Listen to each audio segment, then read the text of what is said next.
바울은 디모데를 자신의 후계자로 삼기 위하여 여러 가지로 권면하고 훈계하고 또 충고하고 이런 일을 하고 있습니다.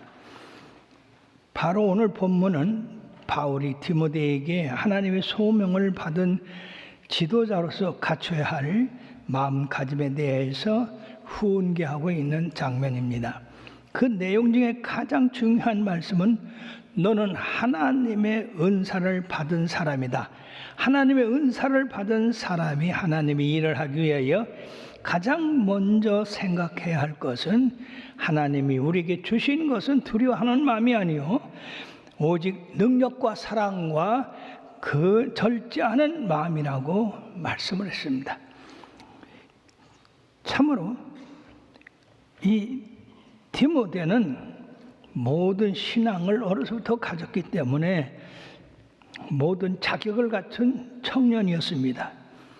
그러나 왜 이런 청년에게 하나님의 주신 마음은 두려워하지 않는 마음이요 오직 능력과 사랑과 절제하는 마음이라고 했을까요? 디모데는 모든 면에 참으로 훌륭한 자격을 갖춘 자녀지만은 두려움이 많았습니다. 부끄러움이 많았습니다. 그렇기 때문에 하나님의 일을 잘 못하는 경우가 생기게 되었습니다. 그러므로 바울 사도는 그것을 알기 때문에 내가 너에게 안수할 때에 성령님이 내게 말씀하신 그 말씀이 네 속에서 불릴 듯 하고 그리고 하나님이 우리에게 주신 것은 두려워하는 마음이 아니요 오직 능력과 사랑과 절제하는 마음이라고 그렇게 말씀을 했습니다. 그러므로 이 말씀 가운데서 디모데야 두려워하지 마라, 머뭇거리지 마라, 담대하라, 그리고 용기를 가져라 라고 이 디모데에게 용기를 북돋아주는 그런 말씀이 되겠습니다. 이 말씀은 비록 디모데에게만 그런 말씀이 적용될까요? 아닙니다. 우리 모두 개인은 다 주님으로서 받은 사명이 있습니다. 은사가 있습니다. 소명이 있습니다. 그렇기 때문에 우리들 모두가 다 주님의 일을 행해야 되는데 그 일을 행하기 위해서는 우리 마음에 담대함이 있어야 돼요. 그런데 너무나 많은 사람들이 두려움이 있어서 하나님이 주신 그 사명을 아예 시작도 못하는 그런 사람들이 많이 있는데 그러므로 우리들에게도 디모데에게 주신 바로 하나님이 우리에게 주신 것은 두려워한 마음이 아니라고 하는 그 믿음을 갖는 것이 대단히 중요합니다. 그러므로 복음을 전하는 우리 모두는 좋은 성품을 갖는 것이 중요한데 우리 하나님이 주신 그 마음은 절대로 두려워하는 마음이 아니요 뒤로 물러가는 마음이 아니요 부끄러워하는 마음이 아니라고 하는 사실을 깨달아서 하나님이 우리에게 무엇을 소명을 주셨던지 그 소명을 담대함을 가지고 잘 실천해 나감으로써 하나님 나라가 확장되고 우리들은 하나님 앞에 참으로 칭찬받는 그런 자녀들이 되어야 되겠습니다. 제일 먼저 우리가 생각할 것은 소명 받을 때에 두려움이 있다고 하는 겁니다. 주님 사랑하고 섬기는 자라고 할지라도 하나님 앞에 소명을 받을 때에 두려워하는 것이 당연한 일입니다. 왜냐하면 우리는 연약한 존재요 하나님의 명하신 일을 행하기에는 너무나 부족하다 하기 때문에 이런 두려움을 갖는 것입니다. 모세를 보십시다. 하나님이 모세를 택하여서 이제 내가 너를 바로에게 보내며 너에게 내 백성 이스라엘 자손을 애굽에서 인도하여 내게 하리라. 모세가 하나님께 아뢰되 내가 누구이기에 바로에게 가며 이스라엘 자손을 애굽에서 인도하여 내리까? 즉 이 말씀은 하나님 나는 너무 부족합니다. 너무 힘도 없습니다. 그러므로 이 일을 행하기에는 부적격자입니다 라고 말씀하는 것입니다. 이때 하나님께서요 하나님이 이르시되 내가 반드시 너와 함께 있으리라고 말씀하셨습니다. 또 사사 중에 하나 유명한 기드온, 그는 겁쟁이라 이 미디안 사람들을 두려워해서 마당에서 추수를 하지 못하고 포도즙 털에서 추수를 하는 그때 하나님이 그에게 나타나셔서 큰 용사여라고 말씀하면서 너의 힘으로 이스라엘 미디안 손에서 건져내라. 내가 너를 보낸 것이 아니냐? 그때 기드온이 대답하되 오 주여, 내가 무엇으로 이스라엘 구원해 내릴까? 벗어서 나의 집은 므낫세 중에서 극히 약하고 내 아버지 집에서 가장 작은 자니이다. 그런데 어떻게 내가 미디안을 구원해낼 수 있습니까? 그때 하나님께서 기드온에게 내가 반드시 너와 함께 하리니 네가 미디안 사람 치기를 한 사람을 치듯 하리라고 이렇게 말씀을 했습니다. 그 외에도 많은 사람들이 하나님의 소명을 받을 때 이와 같이 다 두려워 떨었습니다. 특히 에리야미야는 아주 어렸을 때 사명을 받았어요. 내가 너를 모태에 짓기 전에 너를 알았고 내가 배에서 나오기 전에 너를 성별하였고 너를 여러 나라 선지자로 세웠노니 하시기로 내가 이르되 슬프도소이다. 주 여호와여 보소서 나는 아이라 말할 줄 알지 못하나이다 하니 여호와께서 내게 이르시되 너는 아이라 말하지 말고 내가 너를 누구에게 보내든지 너는 가며 내가 네게 무엇을 명령하든지 너는 말할지어다. 너는 그들 때문에 두려워하지 말라. 내가 너와 함께하여 너를 구원하여 나 여호와의 말이니라 라고 이렇게 얘기했습니다. 하나같이 하나님은 하나님의 일에 대한 사명자를 뽑아서 그 일을 맡기실 때에 그들이 다 두려워했습니다. 왜냐하면 하나님의 일은 크고 두려운 일이지만 나를 볼 때 나는 미약하고 연약하고 감히 거기에 미치지 못할 그런 존재이기 때문에 그렇게 된 것입니다. 그럼에도 하나같이 주님께서는 그들의 연약하고 부족해서 못한다 하는 말에 동의하지 아니하시고 하나같이 할 수 있다고 하는 사실을 말씀해 주고 있습니다. 왜? 내가 너와 함께 하기 때문에 너는 할 수 있다. 그러므로 모세도 하나님의 약속의 말씀을 듣고 지팡이 하나를 가지고 애굽에 내려갔지만은 그 지팡이 하나를 통해서 하나님의 역사가 나타나니까 애굽의 바로를 굴복하고 그 군대를 홍해에 수장시켰습니다. 많은 기적과 기사로 그 백성을 넉넉히 구원해내고 인도하였습니다. 뿐만 아니라 이 기드온도 마찬가지예요. 그는 청년이지만 겁쟁이였습니다. 그럼에도 불구하고 하나님이 너와 함께 한다고 할 때 그 하나님을 믿고 14만 5천 명을 그는 쳐서 미디안으로부터 이스라엘을 구원하는데 충분했던 것입니다. 그러므로 예레미야도 어린아이지만은 하나님이 그와 함께하고 그 입에 하나님의 말씀을 넣어줌으로써 온 천하 임금들이 벌벌 떠는 그런 선지자가 되었습니다. 처음 소명을 받을 때 참으로 하나님께서 자기를 통해서 그 백성을 건지실 그 위대한 일을 말씀하셨을 때에 여기에 대해서 아멘, 나는 거기에 정말로 적합한 사람입니다. 나를 써주시옵소서. 그렇게 말한 사람은 한 사람도 없어요. 하나님의 일은 크고 그리고 복잡하고 세밀하고 두려운 일이었기 때문에 인간의 힘으로서 그 하나님이 명하신 그 소명을 감당할 자가 없었던 것입니다. 특히 이 미디안을 물리친 기드온의 그 부름을 받은 모습에 대해서 우리가 재미있는 것은 이 기도는 말이에요. 의심이 많아요. 그래가지고 첫 번째 나를 부르신 분이 하나님인 걸 증거하소서. 그래가지고 예언을 가지고 그 천사 앞에 놨을 때에 세상에 지팡이로다가 그 예물을 대니까 불살라서 하늘로 이렇게 올라가는 그런 일이 있었고요. 두 번째는 하나님이 그를 시험했어요.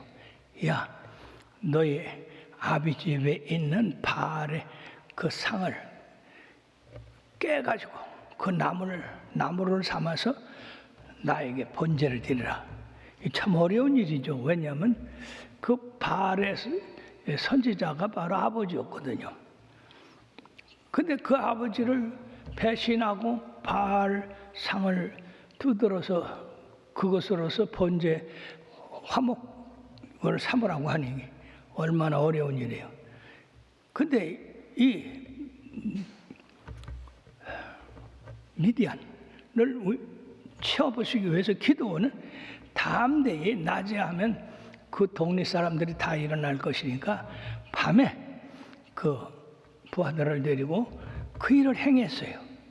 그 이튿날 난리가 났습니다. 왜냐하면 그 동네 사람들이 바알을 섬기는 사람들이었는데 자기들이 신을 갖다가 이렇게 장작으로 삼아가지고 번제를 드렸으니 얼마나 화가 나갔어요. 그들이 모여가지고 이 기도원을 내놓으라고 우리가 그를 심판하겠다고. 그때 이 기도원의 아버지가 바알의 제사장이었으면 참 지혜가 있어요. 야, 기도원은 사람 아니냐? 바알은 신이다. 근데 사람이 어떻게 신과 싸워서 이길 수가 있냐? 그러니까 너희들 조심해라. 기도원은 바알과 싸워서 이겼다. 그럼으로써 신과 싸워서 이긴 사람과 어떻게 대항하겠느냐? 물러가라고 그래가지고 이 기도원이 거기서 살아났는데, 세 번째 이제 사람들을 모아가지고 미디안과 싸우러 갈 때에 이 기도는 또 의심이 생긴 거예요. 하나님이 자기와 함께 하는지 안 하는지. 그래서 양털 시험을 했습니다. 하나님, 이제 양털을 덜어 놓을 테니까 하나님이 나와 함께 하셔서 미디안을 치라고 하시면은 이 양털 애가만 이슬이 고이도록 하고 주위의 땅은 메마르게 하실 수 없소서. 근데 그 이튿날 새벽에 일어나서 양털을 보니까 세상에 이슬이 얼마나 많이 모였는지 양털을 짜니까 물이 바닥으로 떨어지는 그런 일이 있었어요. 신이 났습니다. 근데 하나님 한 가지만 더 갔습니다. 이번에는 양털에만 이슬이 생기지 않냐고, 주위에만 이슬이 생기게 하옵소서. 그래서 그 이튿날 또 양털을 놓고 시험해 봤더니 하나님께서 주위에는 이슬이 가득하게 하시고 양털만 뽀송뽀송하게 하셨단 말이에요. 그래가지고 이 기도원은 참으로 하나님이 자기와 함께 하신다는 믿음을 가지고 미디안을 치러 나갔습니다. 참으로 우리는 여기서 이 기도원이 얼마나 하나님을 일루절로 시험을 했는지 우리들은 그렇게 시험하면 안 돼요. 믿음으로 나가셔야지. 우리가 두 번째 생각한 것은 하나님이 하나님의 나라를 위해서 이렇게 사람들을 선택하셔서 그 사람들로 말미암아 하나님의 일을 하게 되면 담대함을 갖지 않는 사람, 두려워 떠는 사람들은 쓰시지 않는다고 하는 겁니다. 그러네, 너무나 많은 사람들이 하나님의 일을 하는데 두려워하고 무서워하고 뒤로 물러가고 부끄럽고 하는 그런 일들이 있음으로써 하나님이 그런 사람들을 통해서는 하나님의 일을 하지를 못한다고 하는 겁니다. 기드온이 미디안과 싸우러 갈 때 나팔을 불었어요. 소집령을 내렸다는 얘기예요. 그때 이스라엘 백성 중에서 42,000명이 이 소집에 응해서 출동을 했습니다. 그때 하나님께서 이 기도원에게 뭐라고 말씀하셨느냐? 야, 너무 많다. 이렇게 많은 사람들이 미디안과 싸워서 이긴다면 우리가 숫자가 많아서 이겼다고. 그러니까 모여놓고 두려워하는 사람들, 무서워하는 사람들 전부 돌려보내라.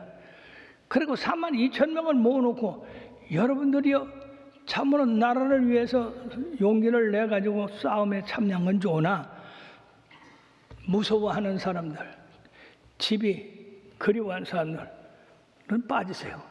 그랬더니 32,000명 중에서 22,000명이 빠지고 10,000명만 남았어요. 그러지 13만 5천과 10,000명이 싸우려면 13대 1인데 그 어떻게 전쟁에 이기겠습니까? 그러나 하나님은 숫자가 많고 적음에 승리를 가져오는 게 아닙니다. 그래서 남은 10,000명을 데리고 가는데 하나님께서 야, 아직도 많다. 그러니까 이 사람들 중에서 좀 뽑아라. 어떻게 뽑습니까? 이들을 물로 내려가게 하라. 그 물로 내려가서 무릎을 꿇고 물을 마시는 자와 그리고 물을 손으로 떠서 이 핥는 자 분별하거라. 그걸 구별해서 세우거라. 그랬더니요, 무릎을 꿇고 머리를 쳐갖고 물을 마신 자가 많고 물을 손에 떠서 개가 핥듯 이렇게 핥던 사람은 300명밖에 되지 않았다 그 말이에요. 그렇게 물을 엎드려서 맞은 사람이 970명이나 된 거예요. 이 사람들을 돌려보내고 300명만 너와 함께해서 미디안을 물리치거라. 그래서 32,000명이 여러분들이요 31,700명이 다 가고 300명만 남았다는 겁니다. 하나님께서 그때서야 족하다. 이 300명 가지면 미디안을 물리칠 수 있다라고 그렇게 하시고 작전을 짠 것을 기드온에게 보여주셨습니다. 그 다음 얘기들은 우리가 성경상에서 읽어서 알 테지만은 하나님은 32,000명이 모였더라도 두려워하는 자들이 거의 대부분이었기 때문에 그들과는 하나님이 역사할 수가 없다 이 말이에요. 하나님의 뜻을 필 수가 없어요. 왜? 두려워하니까. 두려워서 그들은 하나님의 일 안 하잖아요. 그렇게 돌려보내. 그러나 300명 죽으면 죽으리이다. 미디안에서 이스라엘을 구원하기 위해서 우리가 희생하서라도 하나님의 뜻을 이루어야 되겠다고 하는 이 300명만은 용감해서 그 후에 하나님이 기적을 일으켜 미디안을 이기고 이스라엘을 크게 승리하게 한 일들을 우리가 볼 수 있습니다. 그러므로 여기서 하나님 앞에 쓰임을 받고자 하는 사람들은 절대 두려워해서는 안 돼요. 미적미적해서도 안 됩니다. 부끄러워해서도 안 돼요. 담대해야 되는 줄 믿습니다. 그러므로 미디안을 쳐부시기 위해서 하나님이 300명을 활용해서 이스라엘을 미디안으로부터 자유케 하셨습니다. 또 세월이 흘러서 예수님이 세상에 오셔서 많은 일을 행하시고 억울하게 유대인들에게 붙잡혀서 십자가에 못 박혀서 돌아가시고 3일 만에 부활하셔서 승천하셨습니다마는 예수님이 부활하신 후에 약 40일간 이 땅에 계셨습니다. 그때 이 여인들이 예수님의 무덤에 향유 바르러 갔다가 예수님이 부활하신 그 사건을 알고서 제자들에게 쫓아와서 예수님 다시 사셨네. 예수님 다시 사셨네. 그래도 이 제자들은 그 여인들의 얘기가 허황된 것 같아서 문을 꼭꼭꼭 쳐닫고서 아무도 나가서 예수님이 부활하셨다고 외치는 자가 없었어요.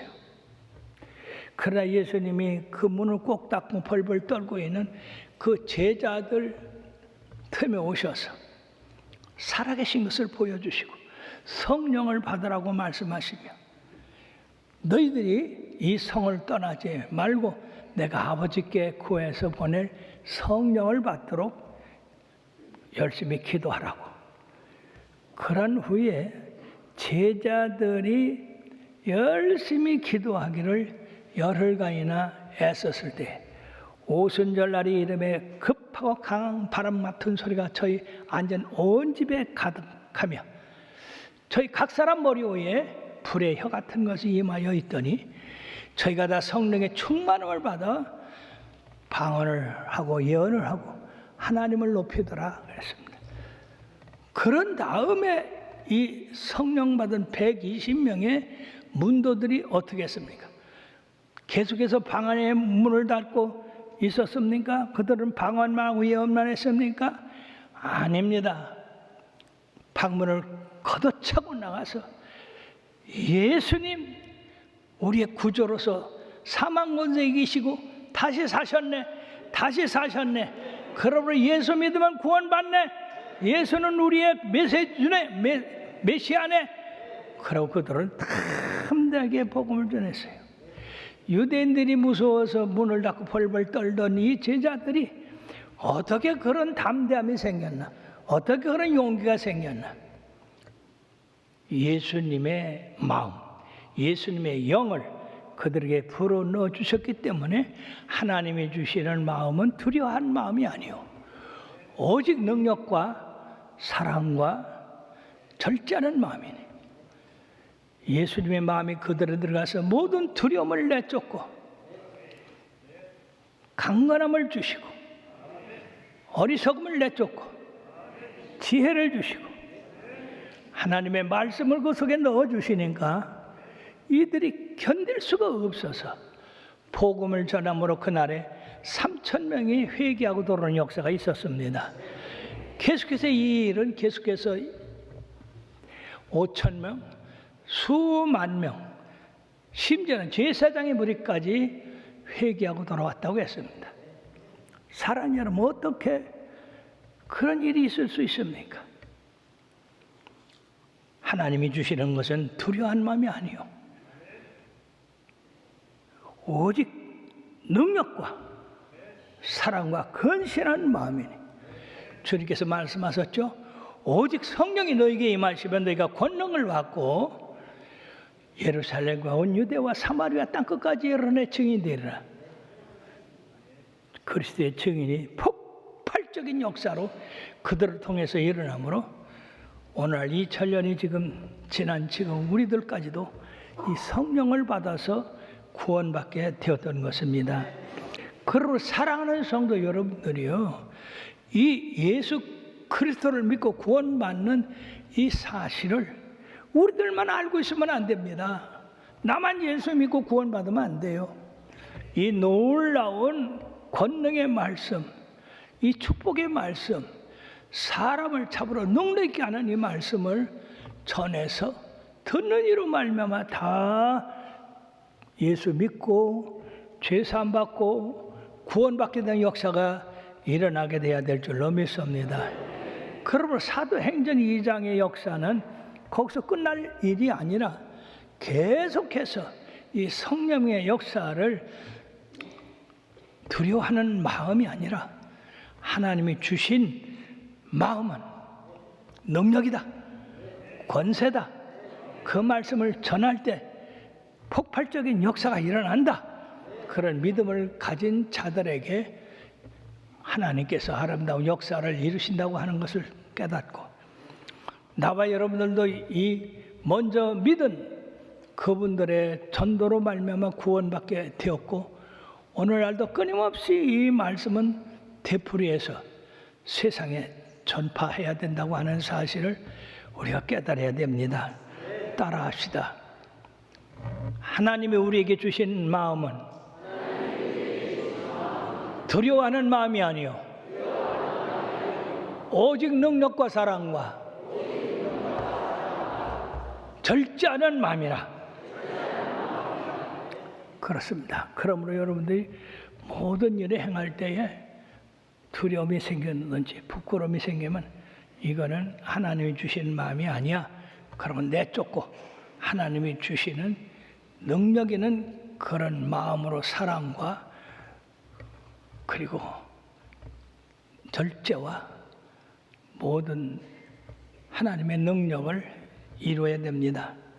하나님이 우리에게 주신 것은 두려워한 마음이 아니요 오직 능력과 사랑과 절제하는 마음이라. 그렇게 함으로 여러분들의 마음이 변화되어서 능력을 받고 하나님의 거룩한 백성이 되기를 주의 이름으로 축원합니다.